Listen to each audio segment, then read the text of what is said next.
Binawi na ang liquor ban sa Calasiao, Pangasinan kaya pinahihintulutan na rin ang pagbebenta, pagbili at pag-inom ng alak.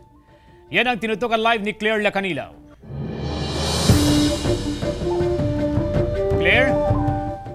CG, mahigpit na binabantayan ng otoridad ang ilang establishment na bumibili at nagbebenta ng alak kahit na lifted na ang liquor ban sa bayan ng Calasiao.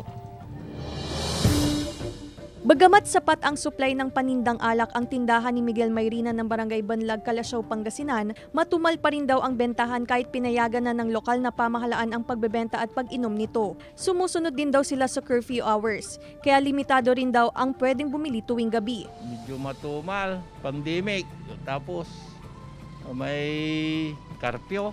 2 araw nang lifted ang liquor ban. Balik operasyon na rin ng ilang resto bar pero limitado pa rin sa 50% ang kapasidad para makaiwas sa banta ng COVID-19. Yung mga bote po natin, utensils, kung po pwede, maging cautious po tayo sa pag-share. Pagbili po ng alak, pagbenta po ng alak, pwede na po. Mahigpit din na binabantayan ng otoridad ang minimum health and safety protocols sa mga establishmento. Iniikutan natin ng mga yan para masigurado natin na yung mga establishment na yan ay sumusunod sa mga health protocol.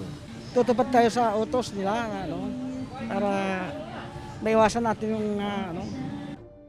CJ, ayon sa otoridad, ang anumang establishmento na mahuhuling lalabag sa ipinatutupad na curfew hour at 50% capacity ay babawiin ang kanilang permit to operate. CJ. Maraming salamat, Claire Lacanilaw.